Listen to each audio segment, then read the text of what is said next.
So this video is the second in the morality series, which is obviously the issues and debate for the development paper on paper 1.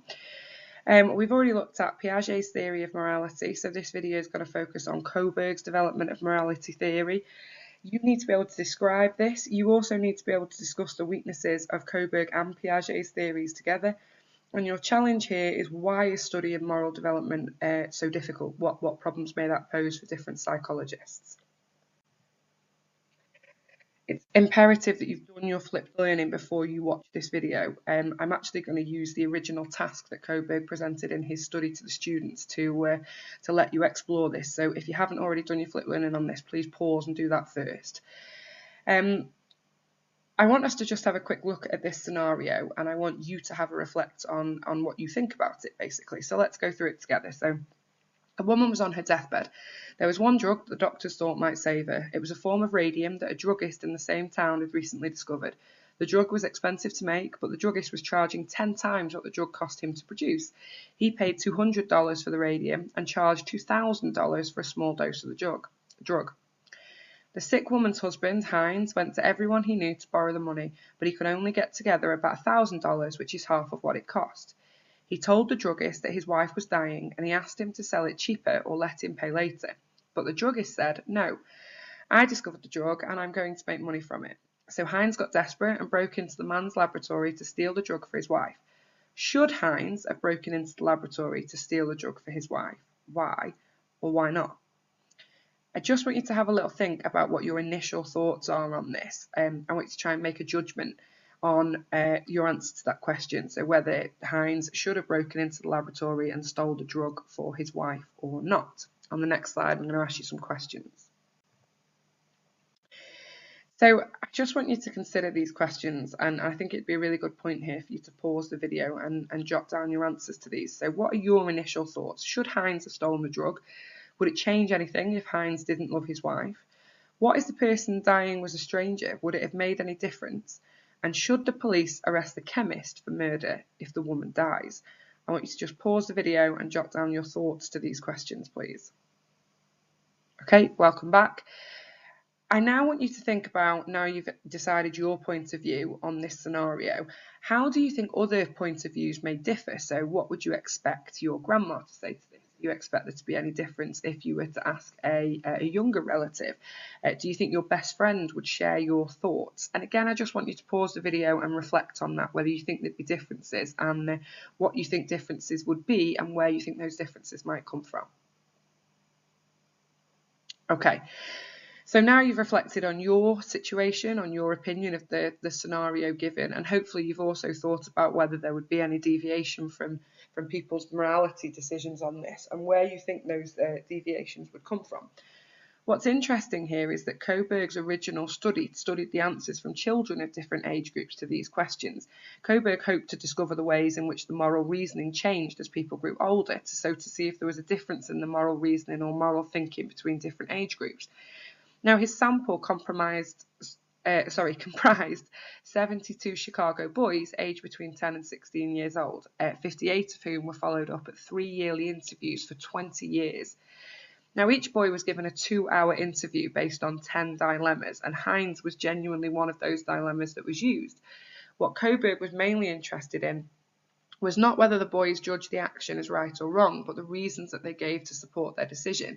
And he found that these reasons tended to change as the children got older. So he identified from this 3 distinct levels of moral reasoning with 2 substages within each level. There on the next slide.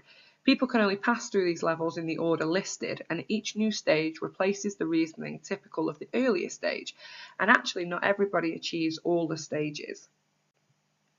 Let's just have a look at the stages here. I apologise that this text is blurred. It was the best I could do. So for level 1, the pre-conventional morality, aged up to about 9 years old. Okay, Alexa's decided to talk to me, so I've had to pause the video. Hopefully this has just carried on. The joys of home learning. Okay, so level 1 is what we call pre-conventional morality, which is aged up to about 9 years old. Now, what Kohlberg suggests here is that the child believes that rules can't be changed, and it's the consequence of the action, whether there is punishment or rewards, that makes it a good or bad action. I want you to think about here whether that agrees or disagrees is with Piaget's stages of moral development. Stage 1 for Kohlberg focuses on the child obeying in order to avoid punishment, whereas stage 2 becomes more about self-interest, so that what's in it for me ideology. So thinking about what will they get from it. So that idea of bribing a child, if you do this for me, I'll give you this chocolate. If you do this, then your mum will think well for you. So they're constantly thinking about, if they were to do something, what benefit would they gain from that action? Now, the two stages here are found in children and essentially represent a very basic view of what's right or wrong, and this is where Kohlberg says this idea of morality starts to develop. Now, in level 2, this kind of covers most young people and adults, so you guys are classed in this level 2, stages 3 and 4, so that might be worth reflecting on. Now, in stage 3, the young person or the adult sees themselves as a good member of society, and that is their starting point for what's moral. But actually, what's interesting is stage 3 is more about conforming to what are socially accepted rules or norms. Now, norms simply represent what's agreed within society, but not necessarily said. So, for example, a norm within our society is that you don't walk down the street naked. A norm within our society is that murder is wrong. So think about kind of the agreed level of social behaviour that we've all agreed and we follow. Now, stage 3 is much more about conforming to these social rules. So again, think about your behaviour at school. It is very focused on peer groups and peer pressure. And what Kohlberg states is within this stage, young people actually make their decisions about moral behaviour in terms of what they think is right or wrong based on what reaction they think they might get from their peers. So again, this idea that reasoning comes from group norms. Now, actually, stage 4 is a little bit more developed than that, and that's where we get into this idea of young adults or adulthood, because stage 4 is actually maintaining a social order by obeying the authority, which is a duty. So this, again, is about not just obeying the group norms or the social norms because you want to be liked. It's understanding in stage 4 that that's your obligation. That's your obligation to make society function. So, for example, at stage 4, you follow the rules because you understand that the rules are there for a reason, because you understand that without rules and laws, we would have a dysfunctional society. So we obey the laws and we avoid the police and we do the things that we're supposed to be doing because that's our duty as part of society. So the difference between stages 3 and 4 is stage 3 still has a social benefit. If you think in stage 3 you still want to be liked as a result of your behaviour, whereas stage 4 you're doing it because you accept that that's what you should be doing to become a part of society. Now, stage 5 is interesting because actually Kohlberg says that not everybody goes through stage 5 or stage 6. He actually says about 10% of people reach this level. This is the more abstract thought, really, where the individual has their own ideas about what is good or bad. Now, they accept that there are moral principles that are universal. So, for example, we don't kill other people. But whereas in stage 5, it's not just about accepting these laws, we start to have our own opinions. So we accept that there may be differences in morality between individuals according to which laws they've agreed to.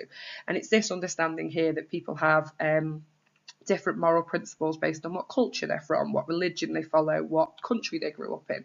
And it's understanding and respecting that. So, for example, understanding and respecting democracy is an example of stage 5 reasoning. That idea that other people have different opinions to yourselves and that's okay. Stage 6 is the most complex level of morality, which is the understanding that moral reasoning is abstract and there are universal ethical principles that must be followed.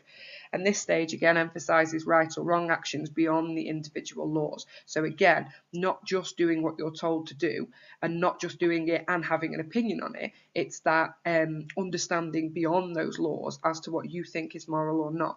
So the two stages both go further than the social laws, where the individual has their own reflective moral principles. So on this one, I want you to consider what the problems between Kohlberg and Piaget are, in specific here, how they conducted their studies. Both Piaget and Kohlberg use stories that were artificial, and again, we know that using artificial stories lack ecological validity because they don't necessarily reflect or give us a true idea of what real present-day thinking may be. So, for example, in both of those stories, they're asking people what their opinions are and what they might have done in those situations, but there's no idea of consequences in there, and we know that both Kohlberg and Piaget, particularly in the younger stages, have said that what fuels morality or the decisions made behind morality are often consequence-based. Again, Gilligan is in your flip learning, criticised Kohlberg, saying that his male-only sample in the Hines study meant that his theory would only reflect male morality as well. So we've got issues in terms of generalisability.